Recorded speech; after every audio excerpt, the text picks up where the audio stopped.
The reticulated python is the world's longest snake. They are ambush predators. They typically lie in wait until prey wanders within striking distance. When the snake strikes, it latches on with its teeth, which are angled backwards, like the barb on a fishing hook. This prevents its prey from escaping. The python will then coil its powerful body around its prey. It constricts the prey's movement, its blood flow, and its breathing. Prey suffer internal damage from the intense squeeze, and most die from asphyxiation. When they are dead, the python can then stretch the ligaments in its jaw, enabling it to open its mouth incredibly wide to consume the animal whole. Prey species typically consist of small mammals and birds. Larger individuals can eat pigs, primates, and deer. If a python successfully catches a deer, then it may not need to feed again for 6 months.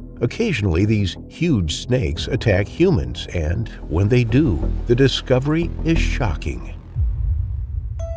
Akbar Salubiro was a 25-year-old man who lived in a remote village near the town of Mamuju, situated on the Indonesian island of Sulawesi. The area is dominated by rainforests and mangroves, which have largely been destroyed to make way for agriculture.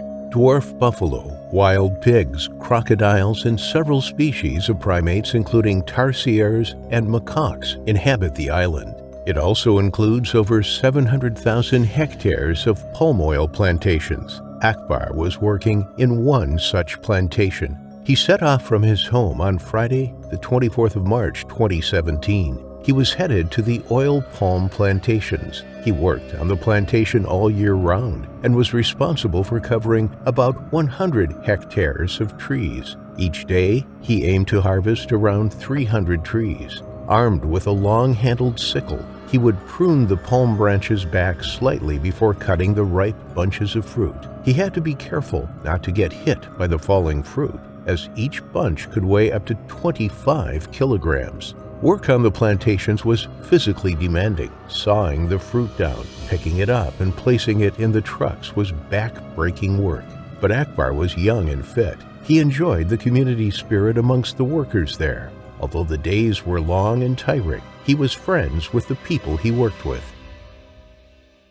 After morning prayer on Friday, 24th of March, Akbar set off to begin his day harvesting. Each tree was harvested every 10 days. He knew the routine well, and after briefly chatting with his work friends that morning, he began his work. He worked in a team of about 10. As he lifted his sickle up to the top of each tree, he was focused on getting the fruit down. He didn't notice a silent but deadly predator making its way through the grass behind him. The predator then lay still, waiting patiently for an unsuspecting individual. Akbar's friends finished up for the day. They began to make their way home. As evening set in, Akbar stayed to complete his 300th tree. He walked along the row to his next and final tree. As he cut down another bunch of palm fruit, it fell to the ground and landed with a thud.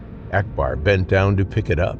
As he did, he felt a tremendous pain on his back. A huge snake had struck Akbar from behind. It had taken him completely by surprise. He cried out in pain and tried to turn around to see what had struck him, but it was too late. The snake had wrapped itself around his waist, coiling around and around his torso.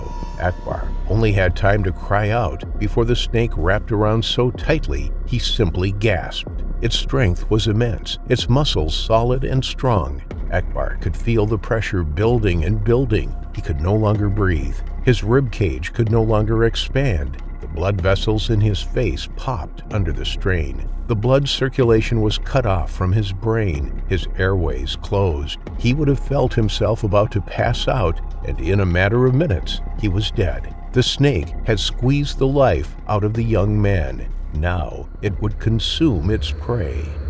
Starting from Akbar's head, it swallowed him whole.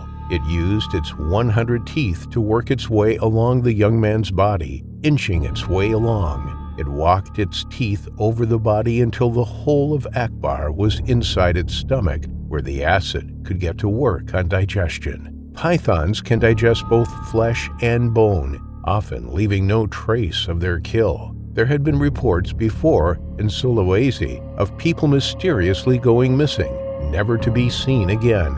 Unfortunately, the huge pythons consider people in their habitat as one of their many types of prey. When Akbar didn't return home that Friday evening, no one noticed. His wife was away visiting family for the weekend. His friends had heard his faint cries as they had left the plantation, but they didn't think anything of it.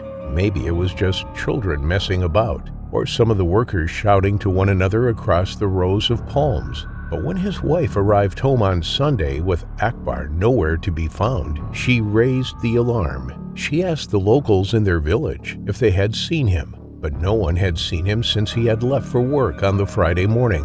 Then she called upon the locals to help her search for him. They scouted the area. They walked through the palm trees, calling his name. It wasn't until Monday that she questioned his work colleagues. That's when it dawned on them that the cries they had heard on the Friday evening could have been those of Akbar.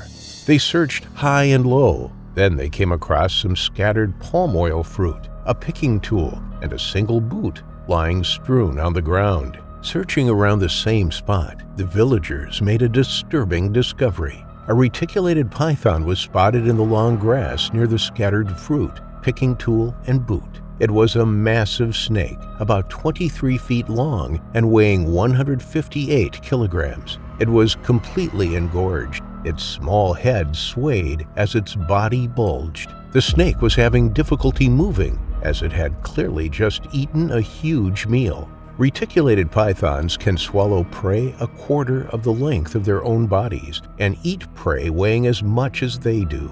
It can take them weeks to digest something as large as a deer. If they consume large enough prey, they can go up to 6 months before needing another meal. The locals suspected the snake.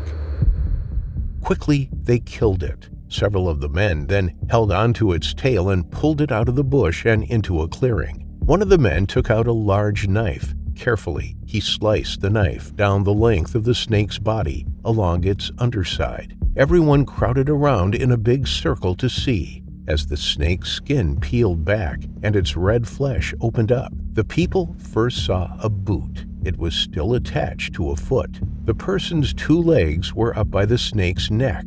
Then the whole body of a man spilled out onto the floor. It was Akbar. People gasped, some screamed, and some cried. It was a shocking sight and shook the small community. They noticed an injury on Akbar's back, which suggested that he had been attacked from behind. His body lay on the grass for all to see. He was still completely intact. He was still wearing his clothes, with the exception of 1 boot. He was swallowed whole before meeting his terrifying final affliction.